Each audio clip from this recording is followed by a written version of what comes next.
vamos a hablar de quienes vivieron aquí antes que nosotros y también de dónde venimos los actuales pobladores de este territorio. Pero más profundamente, tal vez podamos discutir sobre quién escribió la historia que conocemos y cómo se vincula con la narración inscripta en nuestros genes. Durante la próxima hora tendremos tiempo para hablar de antropología y genética, de nuestra historia y prehistoria.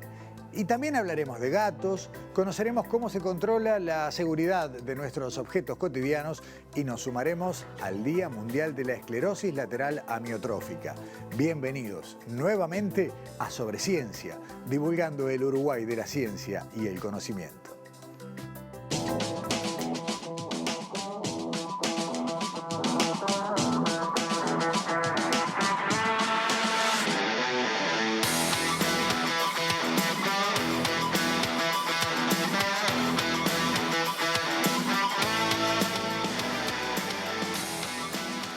El relato de nuestra historia y prehistoria se está reescribiendo.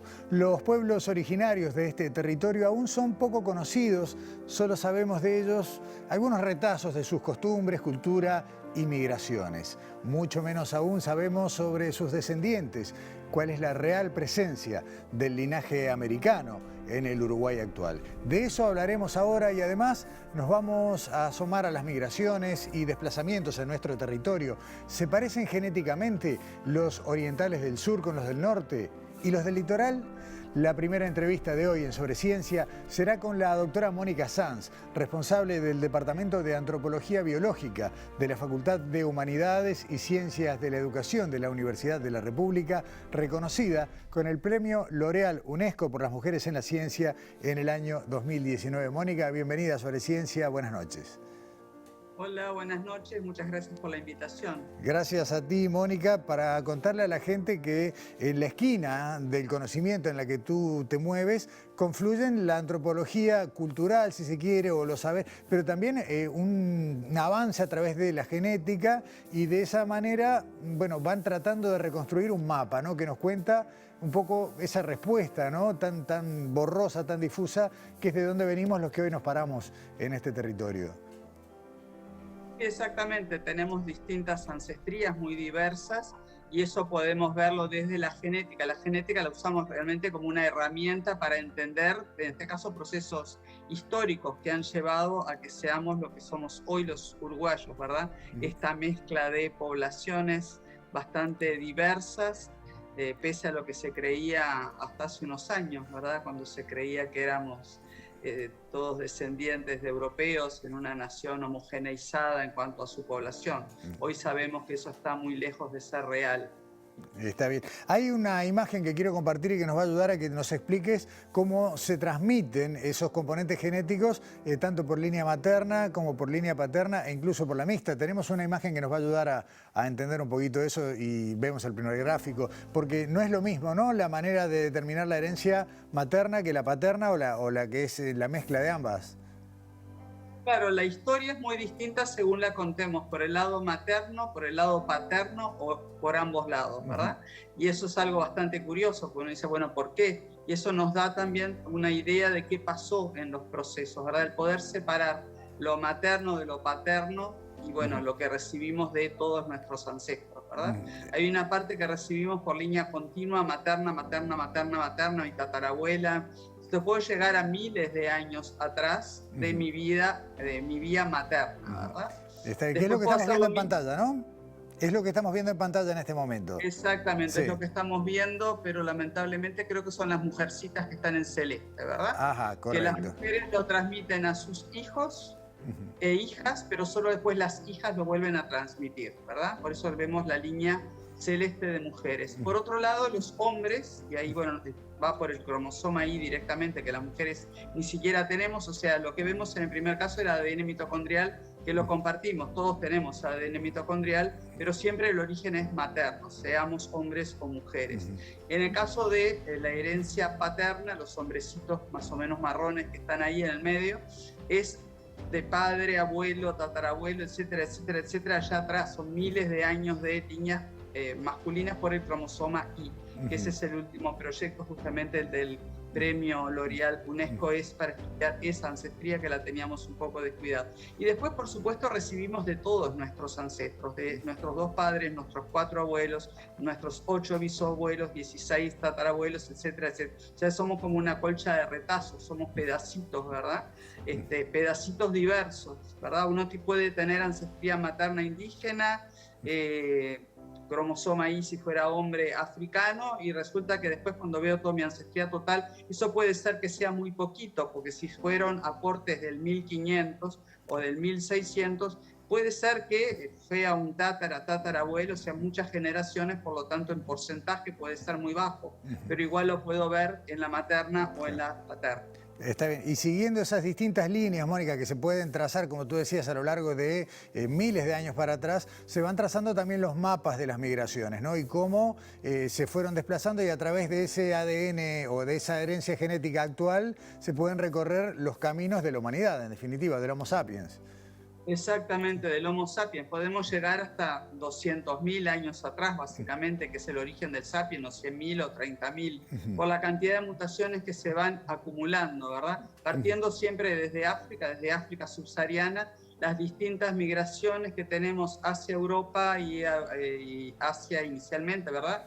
En realidad sale un mismo tronco a Eurasia, que después se va a dividir en Europa y Asia, y por el otro, los que van a Asia van a llegar a América. Entonces, lo que vemos hoy son conjuntos de mutaciones, tanto maternas como paternas, como también del ADN autosómico, o sea, del resto de los cromosomas, que tienen orígenes muy fáciles de comprobar o determinar, ¿verdad? O sea, lo que tenemos en América, por ejemplo, los nativos de América, no se pueden confundir en cuanto, por ejemplo, a herencia materna con europeos.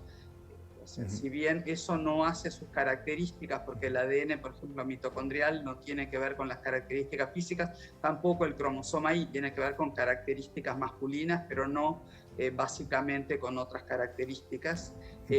O sea, puede tener que ver con la barba, ese tipo de cosas así.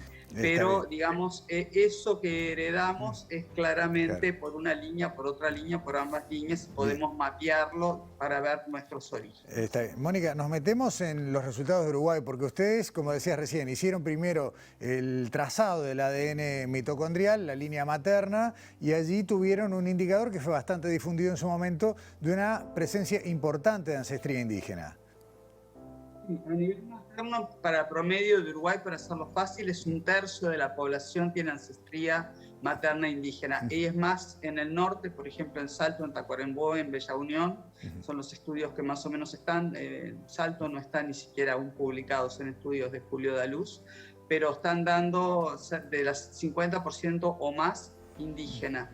El promedio para el país lo estamos estimando más o menos 34, 37% según los estudios. Es más o menos 1/3.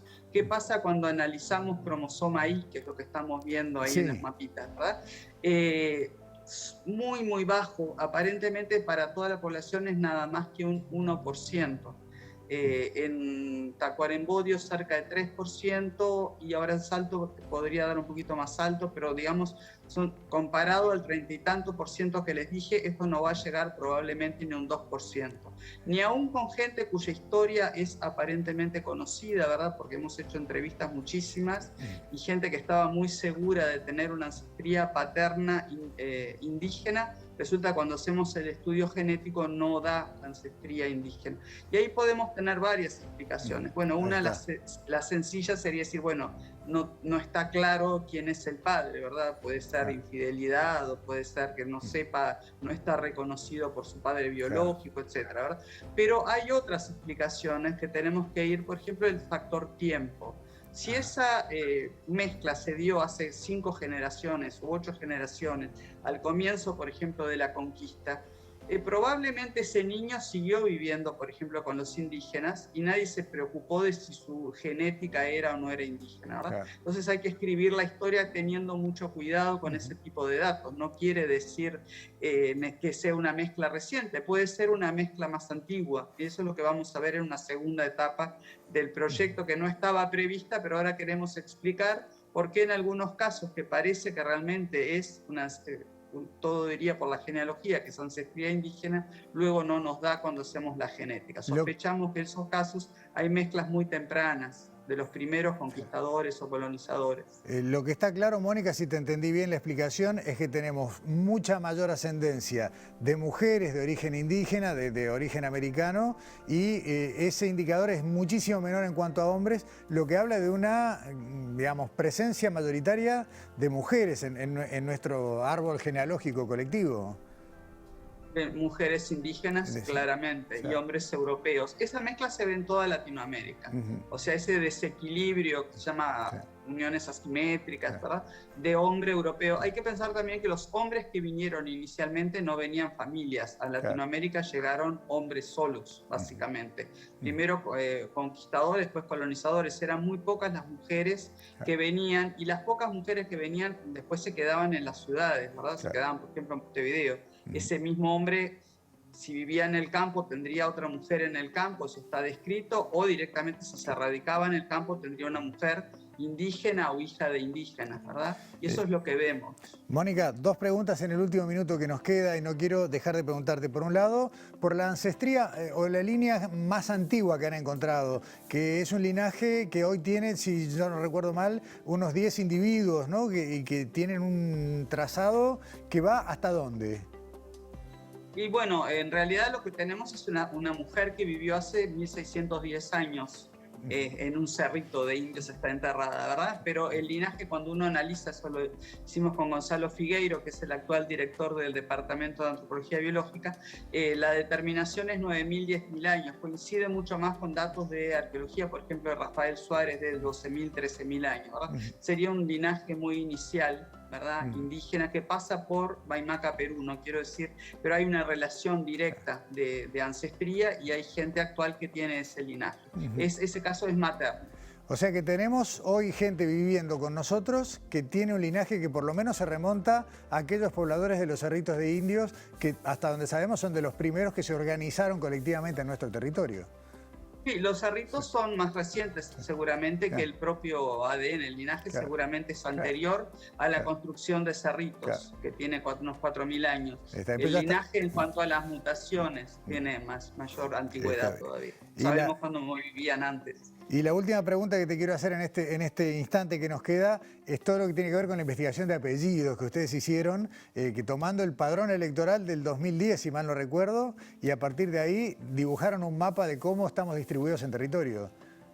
Exacto, eso fue una sorpresa para mí, lo hicimos con colegas de Venezuela y de Argentina, y para mí fue una sorpresa ver que tenemos como dos países. De hecho ya lo veíamos con estos valores de ADN, ¿verdad? El aporte indígena es mucho mayor al norte, pero es como tener un país homogéneo prácticamente al sur del Río Negro, donde las diferencias son bastante escasas, pero cuando miramos el norte del Río Negro, casi que cada departamento, o a veces en un departamento hay dos agrupamientos, pero son todos como aislados, no es un mismo agrupamiento, ¿verdad? Y esto, bueno, tiene que ver, lo vemos por apellidos, porque así fue el estudio, ahora lo queremos comprobar por genética. Pensamos que la parte indígena tiene algo que ver, pero que no es solamente el hecho de tener más o menos indígenas, sino que ahí tiene que ver otro tipo de aportes y sobre todo de aislamiento que debe haber habido durante por lo menos 2 siglos, hasta hace, no sé, 50 años probablemente. Recordemos que en lugares como Tacuarembó se siguió hablando, por ejemplo, portugués hasta, bueno, hace 4 o 5 décadas. Está bueno. Mónica, nos queda muchísimo por preguntarte, pero como también ustedes siguen trabajando y hablaste de varias investigaciones que se vienen, repetiremos esta charla en cualquier momento. Por hoy, muchísimas gracias. Bueno, muchísimas gracias a ti y a todos. Gracias. Buenas noches. Buenas noches. Era la antropóloga, la doctora Mónica Sanz. Hacemos la primera pausa en Sobre Ciencia. A la vuelta sumamos a Alexandra Perrone, a Daniela Hirschfeld y temas tan distintos como ¿se prueba la seguridad de un juguete o qué sabemos de nuestros gatos? Ya volvemos.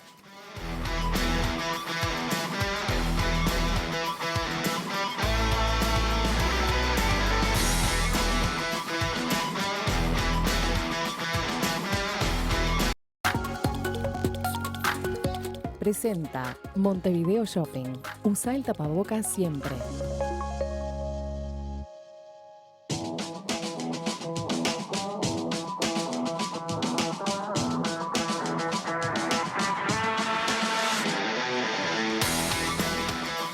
Sumamos en este segmento a Daniela Hirschfeld y Alexandra Perroni con dos informes que a priori uno podría pensar que se parecen muy poco, sin embargo, tienen muchísimo que ver, en ambos casos, con nuestra vida cotidiana, con nuestro día a día. Y vamos a hablar en primer término de controles de calidad, de seguridad, de cómo se trabaja en el LATU, en esto. A ver, Daniela, ¿estás por ahí? ¿Cómo estás? Bienvenida, buenas noches. Buenas noches, Gustavo, buenas noches a todos. Y sí, un poco como introdujiste, lo que vamos a hacer hoy, vamos a visitar un lugar donde se dedican como trabajo a romper cosas, qué lindo. pero lo hacen en el nombre de la ciencia. Eso bueno. es lo más interesante. Sí, como adelantaste, vamos a visitar un departamento del LATU, uno de los tantos departamentos del LATU, en este caso el Departamento de Materiales y Productos Forestales, que quizás el nombre tampoco revela cuál es la verdadera actividad, que es obviamente la certificación de calidad. Y en este caso, bueno, ahí sí describe el nombre de determinados materiales y productos forestales, tanto materias primas, digamos, como productos ya confeccionados. Este departamento trabaja con cosas que en realidad usamos en la vida cotidiana, desde sillas, ventanas, hasta juguetes u otro tipo de materiales. Y para eso lo visitamos y conversamos con su jefe, Javier Doldán, para que nos cuente un poco, bueno, cómo es probar, ¿no? Certificar la calidad de productos utilizando la ciencia. Está bueno, está bueno. Vemos la primera parte del informe. Ya ves.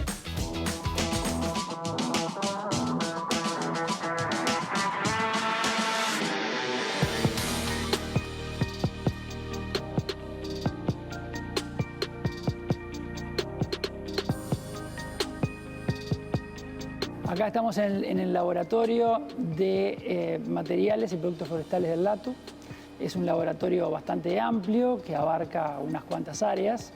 Las áreas son, por ejemplo, tenemos un laboratorio de plásticos, un laboratorio de metálicos, de materiales viales y un laboratorio de materiales de la madera. Todos esos son laboratorios individuales que evalúan las matrices, las distintas matrices, pero que todos juntos también trabajan en conjunto para evaluación de producto terminado.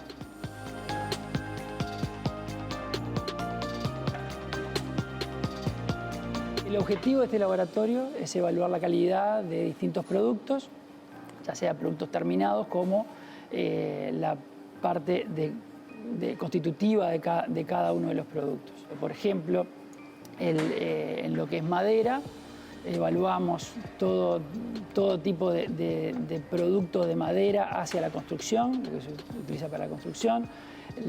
Evaluamos los muebles y aberturas.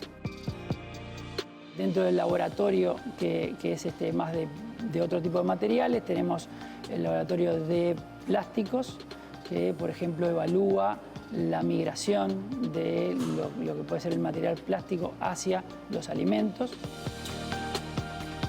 En cuanto a las sillas y las puertas y las ventanas, lo que hacemos es evaluar un laboratorio que tenemos bastante equipado,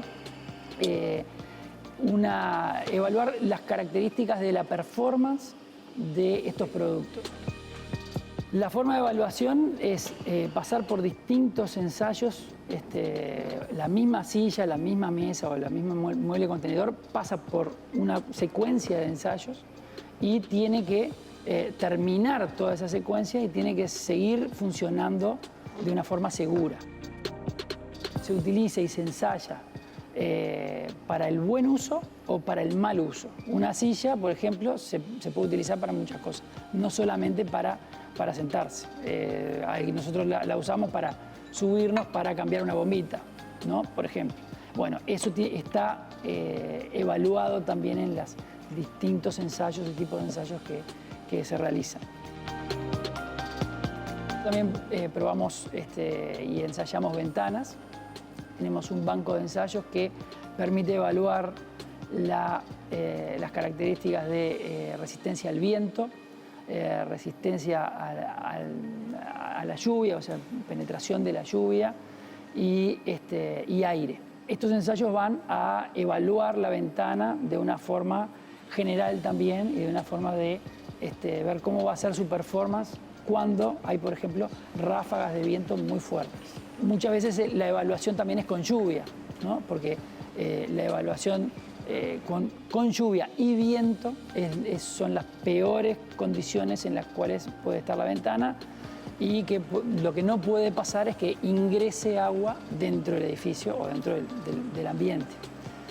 Justamente el ensayo termina en ese caso cuando ingresa una gota, pasa para dentro del edificio o dentro del lugar donde no puede estar, y ahí se ve a qué presión llegó en unas condiciones determinadas.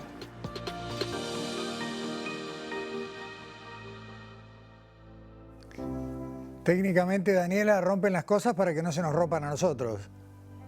Exacto, lo intentan al menos. Y sobre todo, esta primera parte del informe nos permite ver cuando Javier habla de laboratorio tantas veces, y quizás la imagen que nos viene a la mente cuando pensamos en un laboratorio es un laboratorio químico, ¿no? O sea, donde vemos tubos de ensayo y materiales de vidrio, y en este caso es bien diferente, son máquinas que ejercen esa presión en la silla para ver si soporta el peso, o la ventana con lluvia o con viento. Entonces es bien interesante cómo la ciencia también está presente y los laboratorios pueden tener diferentes formatos según los ámbitos. Está bien. Me quedé pensando que a todos alguna vez se nos rompió una de esas sillas de plástico. Claramente no pasó por ahí, ¿no? O claramente era mayor el peso que le pusimos también, de lo que estaban probando. Ahora vamos a ver, bueno, vimos una primera parte cuando probaron o nos contaron cómo probaban en sillas y ventanas como un ejemplo. Pero por supuesto hay una cosa bien divertida, que es cuando uno entra a este departamento, si mira para los costados, en realidad una de las primeras cosas que ve es una sala llena de juguetes. Entonces no se imagina qué pasa con esos juguetes en ese ambiente en el lato. Y le preguntamos a Javier, y él nos comentó que también certifican la calidad de los juguetes que se venden en el mercado. Y bueno, y nos hizo un poco el relato de qué es cuáles son los parámetros que prueban. Y después le preguntamos, bueno, y en todo esto de romper cosas, ¿dónde está la ciencia? Y bueno, esto fue lo que nos contó. Dale, vemos la segunda parte del informe.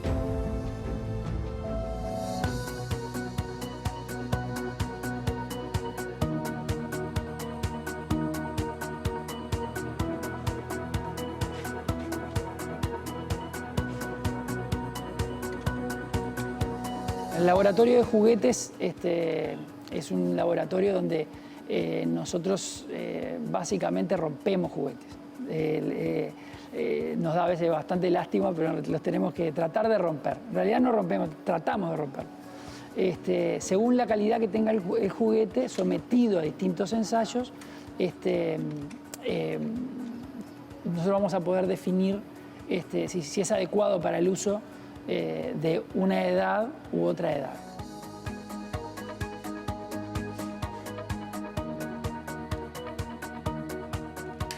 Es mucho más exigente cuanto más chicos son, o hay distintos tipos de ensayos según qué edad, para qué edad está estipulado que sea el juguete. Los ensayos de los juguetes básicamente es el abuso que puede haber en cuanto al uso del juguete. Se llama abuso porque el niño va a jugar con el juguete, lo va a agarrar y va a hacer todo lo posible para moverlo para todos lados. Lo va a morder, lo va a tirar. Bueno, los ensayos justamente reflejan el peor uso que se le pueda llegar a dar. Entonces, por ejemplo, tiene ensayos de caída, ensayos de tracción, ensayos que de torsión, para tratar de generar una rotura de alguna parte del juguete.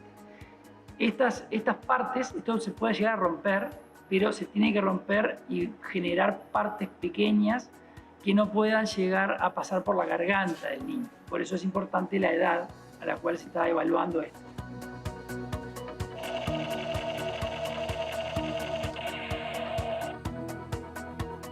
Los aspectos de la ciencia, ¿no? O sea, o las ramas de la ciencia que nosotros utilizamos básicamente en casi todos los ensayos son muy variadas, ¿no? trabajamos en lo que es la química de los procesos, de los productos, en qué está el constituyente real del producto. Trabajamos en las resistencias mecánicas, físicas, a veces físico-químicas, pensando por ejemplo en la parte óptica, en un grado de blanco o de un papel, por ejemplo, o no sé, o en el color de una madera o lo que sea, ¿no? Entonces son aspectos todos muy importantes. La ciencia es la base de todo lo que hacemos, más allá de que a veces terminamos haciendo algo real en un producto real. La base es científica.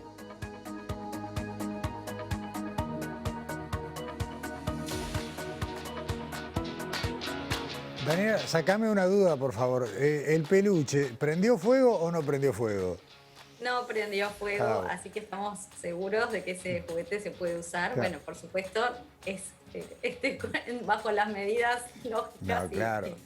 Las travesuras, el cuidado de los buen uso. adultos es indispensable, pero las travesuras están siempre ahí, ¿no? Exactamente, sí. Así que bueno, cada vez que veamos un niño haciendo travesuras o tratando de romper el juguete, o nosotros usando mal una silla para cosas que no deben ser, pensemos en el fondo que estamos haciendo ciencia, ¿no? Estamos sometiendo esos elementos a alguna fuerza científica y probando. Daniela, muchísimas gracias. Por favor, nos vemos Hasta la semana que viene. Y seguimos hablando de cosas que tienen que ver con nuestro día a día, pero ahora vamos a hablar de mascotas y vamos a hablar de gatos, porque en general se piensa más que nada que la mascota doméstica por excelencia es el perro. Sin embargo, a partir de esta idea empiezan a aparecer lagunas o poco conocimiento de uno de los animales más presentes en nuestros hogares. Sobre eso ha estado trabajando Alexandra Perrone. Alexandra, bienvenida, buenas noches, ¿cómo estás? Buenas noches, Gustavo. Buenas noches para todos. Sí, es así. ¿Vos tenés gato, Gustavo? Part-time. Tengo un gato que viene de vez en cuando. Bueno, puede ser parte de una investigación nacional sobre gatos que hace Florencia Barrios, que es estudiante de grado de la Facultad de Veterinaria, que quiso hacer su tesis sobre comportamiento en gatos, específicamente poniendo foco en lo que es el estrés y el apego de los gatos. Ella, como no encontró datos en Uruguay específicos, claros, de cuántos gatos hay, entonces tampoco de cuántos tutores de gatos, qué atención tenían esos gatos a nivel de veterinaria, esta investigación tiene una encuesta que están realizando Florencia y que se puede colaborar, todos los tutores de gatos pueden colaborar de esta encuesta para esta investigación, que por el número de tutores va a ser pionera en Uruguay y en la región. Mirá, está bueno eso. O sea, lo que decías, va a ser tal vez la encuesta más grande que se ha hecho hasta ahora en este sentido. Exactamente. Bien. Y bueno, Florencia nos contaba detalles de esta encuesta, de esta investigación, que luego de tener esos datos que van a recopilar por la encuesta, se van a hacer estudios e investigación sobre estrés y apego en gatos. Vemos lo que nos contaba Florencia. Vemos la primera parte del informe.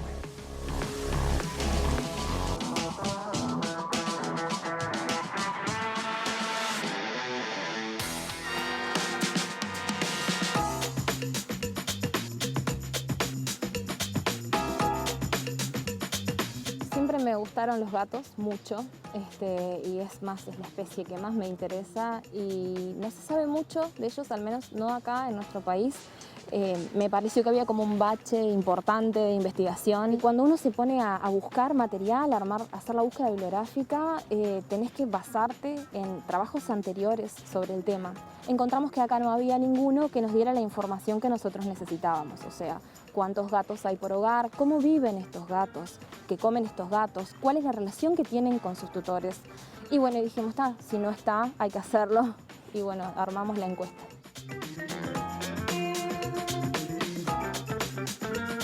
La encuesta consiste en 36 preguntas.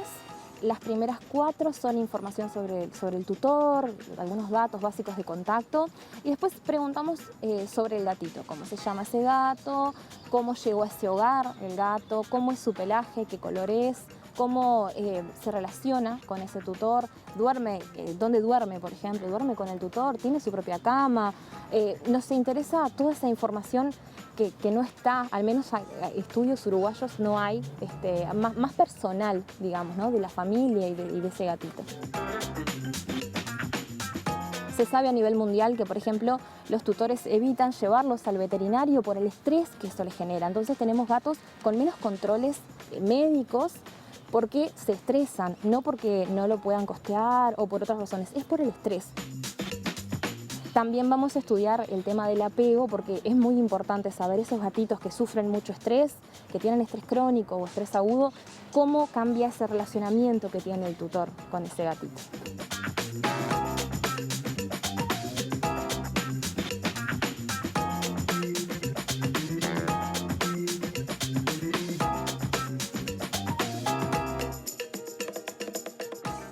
Con todo, con sus peculiaridades, Alexandra, y es cierto, mucha gente tiene la idea de que no es bueno trasladar a los gatos y por eso ni siquiera los lleva a consulta, ¿no? A control.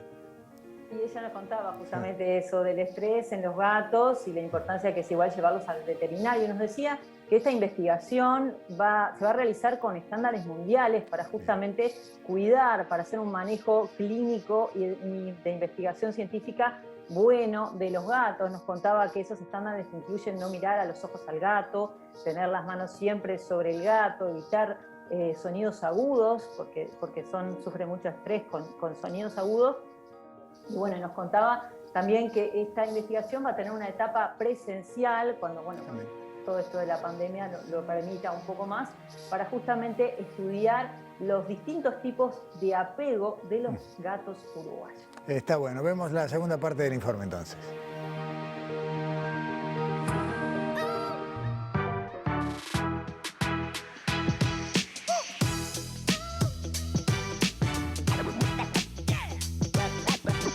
El gato es un animal muy especial, es un animal que se estresa con mucha facilidad y es un animal que además tiene menos años de domesticación que el perro. La última parte de este formulario es una consulta a ese tutor a ver si puede o no concurrir con su gatito a una etapa presencial. La idea es, este formulario ya te digo, lo creamos porque nos faltaba información, pero la tesis va a trabajar con estrés y además con un estudio de apego.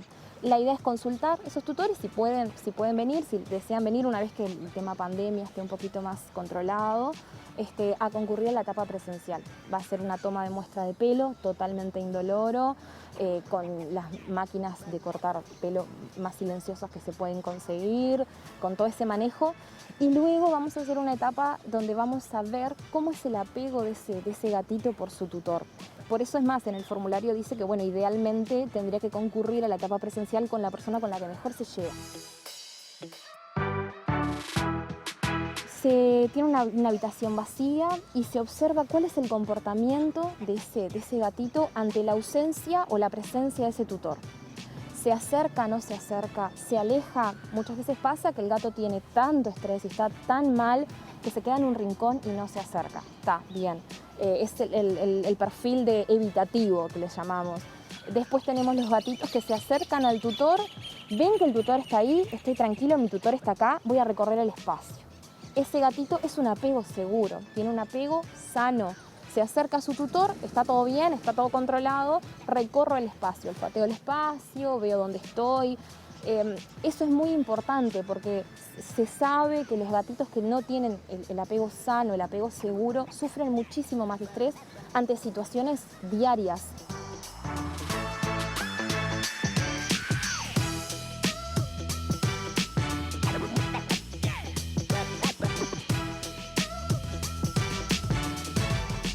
Me quedé pensando, ¿no? Cómo hay tantas tipologías. Uno los observa y bueno, dice este gato es arisco, no es arisco, alguna cosa más. Y no analiza, ¿no? Con todos estos parámetros que veníamos escuchando en este segmento, ¿no? Y así es, hay ciencia atrás de todos estos estudios de apego que nos contaba Florencia. También nos decía que esta tesis la hace como tutores Juan Pablo Demián y Gonzalo Suárez de la Facultad de Veterinaria y con Monique Udell de la Universidad de Oregon, que tiene investigaciones previas sobre comportamiento en gatos. Y nos contaba otra cosa, que el ancestro más cercano al gato doméstico vive en África y en Oriente Medio, hay pocos ejemplares, pero existe la ventaja científica de poder estudiarlo y compararlo justamente con el gato doméstico. Bien, bien, de bien. Vemos la última parte del informe. Florencia, lo vemos en el próximo take. Dale.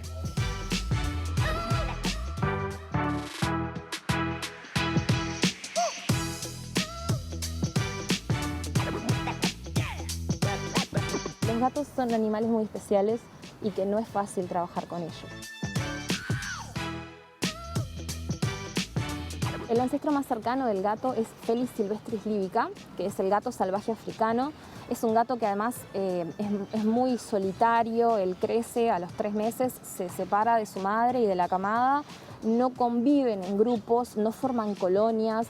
El gato doméstico sí, tenemos la suerte además de que esté vivo, ¿no? Su ancestro más cercano, y poder estudiarlo y hacer comparativas de comportamiento y de otras cosas. Y por eso es tan maravilloso agarrar este animal que es tan solitario en su naturaleza y lograr que viva en armonía con otros de su misma especie, en un techo, en un lugar cerrado. La verdad que nos encantaría contar con la colaboración de todos. Queremos conocer estos gatitos de Uruguay, queremos saber cómo se relacionan con sus tutores. Y yo sé que al tutor de gatito le gusta contar sobre su gatito, porque yo soy tutora de gatitos. Así que bueno, me encantaría que se pongan en contacto. Vamos a tener la información como para poder contactar. Y bueno, muchísimas gracias.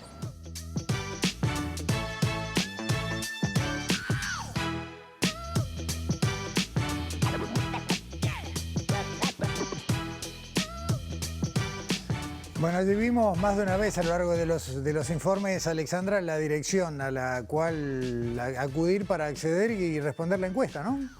Ahí quedó la invitación hecha para todos los tutores de gatos de participar en esta investigación que, como decíamos al comienzo, por el número de tutores, se va a hacer pionera en Uruguay y en la región. Hay tiempo hasta el próximo 11 de julio para anotarse ahí, como veíamos en la página de Facebook, /comportamiento felino juntos.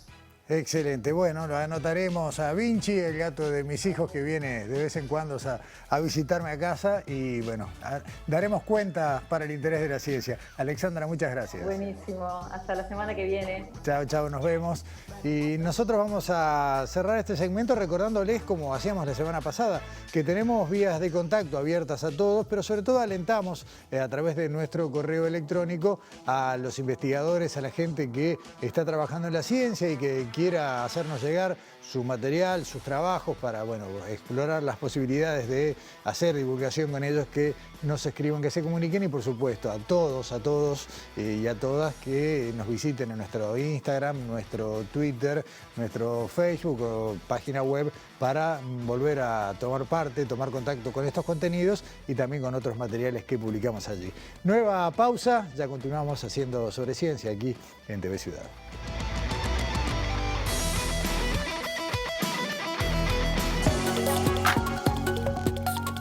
Presentó Montevideo Shopping. Usa el tapabocas siempre.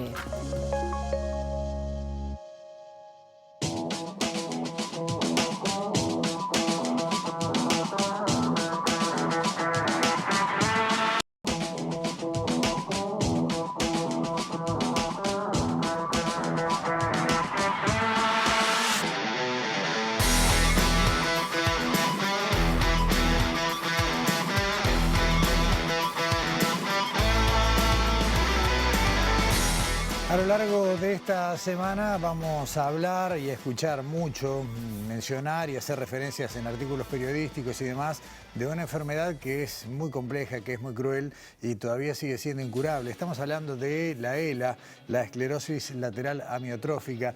En Uruguay el colectivo Tenemos ELA se encarga de muchas actividades, tanto científicas como de información y de divulgación, e incluso también, bueno, trabaja mano a mano con gente que padece esta enfermedad. Nos vamos a detener ahora en este tema en una charla con la doctora Andrea García, quien es integrante del Centro de ELA de Uruguay, que está cursando en este momento una maestría en el programa para la investigación biomédica y que se ha especializado justamente en esta enfermedad. Andrea, bienvenida, buenas noches. Hola, buenas noches. Muchas gracias por la invitación. No, gracias a ti por acompañarnos. Y si te parece, Andrea, podemos arrancar por lo más básico, ¿no? ¿Qué es esta enfermedad? ¿Qué es la ELA? Bueno, la ELA, que es la abreviación de esclerosis lateral amiotrófica, es una enfermedad neurodegenerativa que afecta las neuronas motoras, que son las responsables de generar el movimiento voluntario en todos los músculos del cuerpo.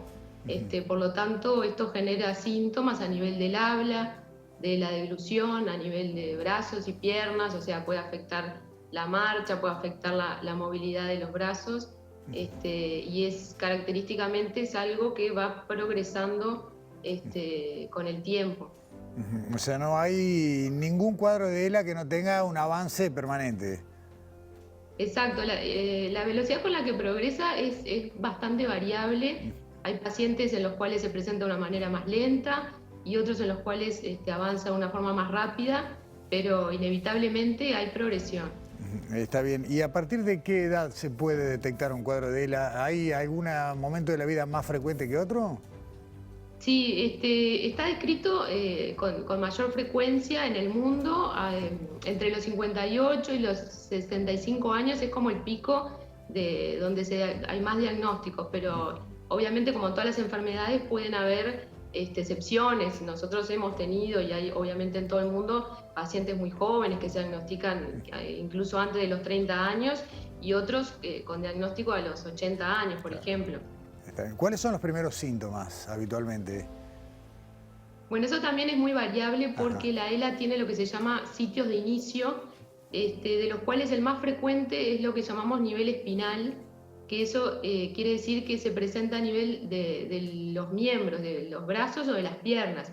Generalmente empieza en un miembro, o sea, puede empezar, por ejemplo, por un brazo o por la mano, la persona va perdiendo fuerza, va perdiendo motricidad, también va perdiendo masa muscular, hay algunos otros síntomas como los calambres, y otro bastante característico que son las fasciculaciones, que es el movimiento del músculo, que a veces se puede ver y que el paciente lo percibe, es como un movimiento de las fibras musculares.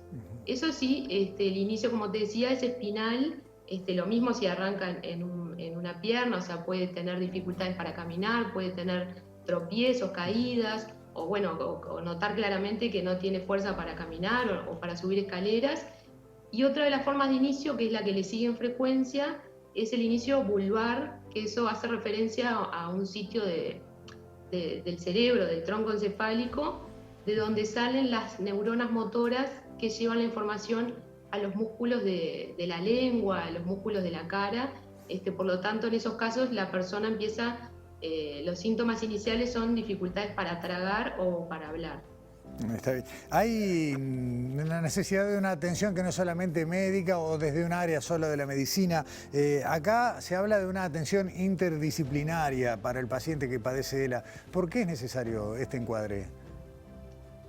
Bueno, es una enfermedad muy compleja, ¿no? Por muchas cosas, porque afecta prácticamente todos los músculos voluntarios del cuerpo, entonces genera repercusiones en la movilidad. Eso hace necesario que un fisiatra esté todo el tiempo valorando cuáles son las necesidades y las ayudas que precisa ese paciente. Puede afectar también los músculos de la respiración, por lo tanto la valoración respiratoria, idealmente con un neumólogo, con estudios que valoren esa repercusión a nivel respiratorio fundamental.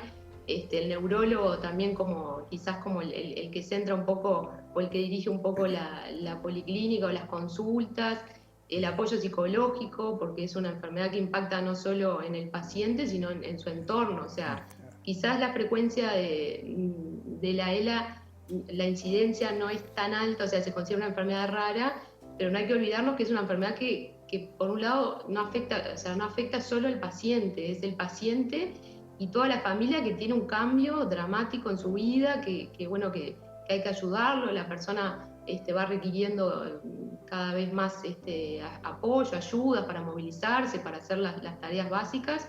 Entonces el apoyo psicológico es fundamental. También es necesario un fonoaudiólogo, un nutricionista. Es una enfermedad que requiere, sí, valoración de todas las áreas para que el tratamiento, ya que no hay una cura para esta enfermedad, el tratamiento trata de paliar los síntomas, o sea, que todos esos síntomas que van surgiendo se puedan llevar de la mejor manera y con la menor carga de complicaciones posibles, y eso sí requiere sin dudas un equipo multidisciplinario. Andrea, tú estás trabajando en una investigación que va detrás de la parte genética de esta enfermedad. ¿Nos puedes contar un poquito en qué consiste? Sí, en Uruguay está participando en lo que se llama una red epidemiológica latinoamericana, que se creó no hace muchos años, en el 2015-2016, en la cual participamos junto con Chile y con Cuba, y bueno, lo que se hace es tratar de incentivar un poco la investigación. Ya se hizo un proyecto de investigación y esta sería como la segunda parte, que lo que trata de valorar, de investigar, es cuáles son los genes que hay acá en la población de Uruguay. Digo, hay genes que ya se sabe a nivel mundial que están relacionados con la ELA, no de una forma contundente, o sea, no es que si la persona tiene determinado gen mutado vaya a tener la enfermedad, pero tienen en algunos casos un peso significativo, y en el mundo hay 4 genes que son como los más frecuentes y son los que estamos buscando en los pacientes con diagnóstico. Se hizo inicialmente, los pacientes diagnosticados en el 2020 son los que participan del estudio, y en los que buscamos a través de una muestra de sangre si esos 4 genes tienen alguna mutación que pueda explicar la enfermedad, o sea, mutaciones, alteraciones en el ADN que se traduzcan en un cambio en esa función, o sea, que puedan ser los causales, o por lo menos en parte, porque es una enfermedad multifactorial, de la ELA. Estamos haciendo ese estudio con esos 4 genes. ¿Hay algún tipo de transmisión hereditaria en la propensión a contraer ELA? Sí, la mayoría de los casos son lo que se llaman esporádicos. El 90%, 95% son casos aislados. O sea, la persona que tiene ELA es la única en la familia y eso no se hereda ni se lo heredaron a esa persona. Eso es lo más frecuente, pero después hay un porcentaje de un 5 a 10% aproximadamente. En Uruguay hemos visto por otros estudios que es más tendiendo al 5%, o sea, es bastante poco frecuente, en los cuales la transmisión es lo que se llama autosómica dominante, o sea, la persona con ELA tiene un 50% de chances de heredar esa enfermedad a sus hijos. Eso igual depende un poquito de cuál es el gen involucrado, pero a grandes rasgos, generalmente si hay un gen alterado en una ELA familiar, las chances de que un hijo de esa persona tenga la enfermedad es del 50%. Pero Andrea, por suerte son casos bastante poco frecuentes. Andrea, para cerrar, nosotros elegimos irnos en el programa de hoy con imágenes de lo que fue, lo que popularizó, lo que hizo que todos supiéramos que es ELA, que fue un desafío lúdico, ¿no? El famoso balde de agua helada. Y hay un antes y un después, ¿no? Casi nadie sabía lo que era esa enfermedad y de golpe se transformó en una especie de hito global. Sí, el balde de agua helada que se popularizó en Estados Unidos en 2014... fue una manera de recaudar fondos, ¿no? Era algo más tendiendo al marketing, que tuvo un buen resultado y eso es muy bueno porque apoyó a muchos pacientes. Y bueno, después se trasladó a otros países como Uruguay, que lo hemos hecho en algún momento. La idea es generar conciencia sobre qué es la enfermedad, obviamente, y bueno, y recaudar fondos. Y bueno, algunas personas dicen o interpretan ese baldazo de agua helada como la sensación de estar inmóvil, o sea, cuando uno está congelado, cuando el balde de agua cae en el cuerpo y siente el frío extremo, es como una sensación de inmovilidad, de congelamiento, y es un poco lo que se atribuye a usar esa técnica, aunque ya se había usado en otras campañas algo parecido, pero bueno, hay muchos que lo interpretan de esa manera. Doctora Andrea García, integrante del Centro de ELA de Uruguay, bueno, y colaborando como mucha gente con Tenemos ELA Uruguay. Gracias por estos minutos, gracias por acompañarnos y bueno, adelante con esas investigaciones que nos van ayudando a avanzar en una enfermedad tan compleja y tan cruel también, ¿no?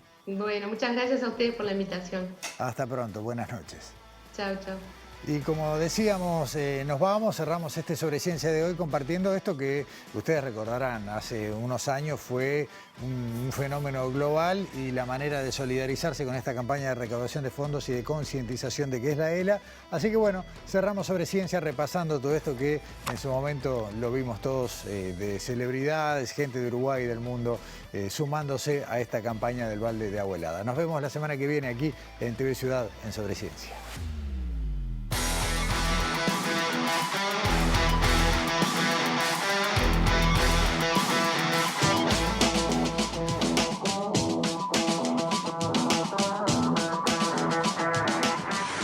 Hola a todos, soy Diego Godín, acá estoy aceptando el desafío de Andrés Scotti intentando ayudar y apoyar a la Fundación Tenemos ELA y ayudar a difundir más sobre esta enfermedad y que la gente tenga más información. Ahora voy a nominar para el desafío del balde de agua al Chori Castro, al Cebolla Rodríguez y al Rafa Cotelo. A ver si se prenden y siguen el desafío para apoyar esta campaña. Vamos arriba, acá va.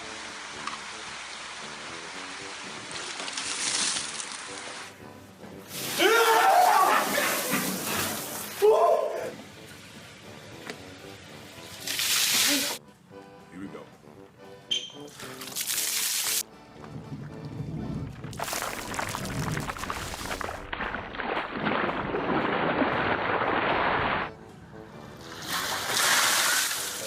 Oh man, that's cold!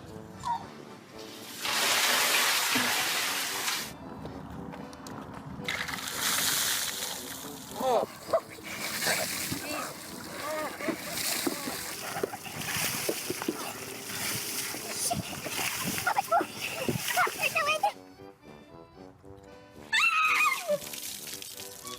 Ah! No!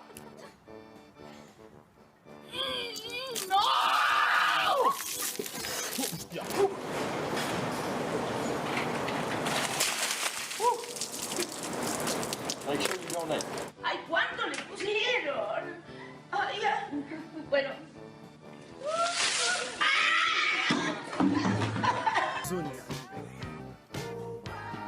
Eita porra! Filho da puta!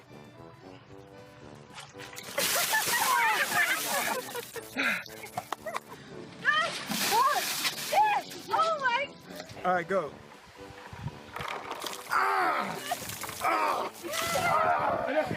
You're Luciano Huck.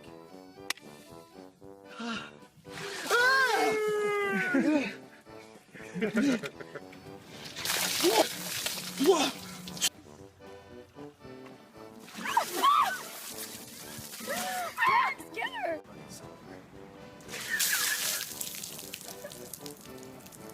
Cheech and Chong. Taste it, suckers! Go ahead and spray! Oh, no. Come on, Rick!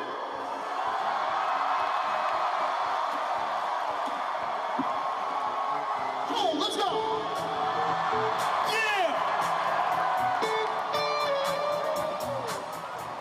Yes!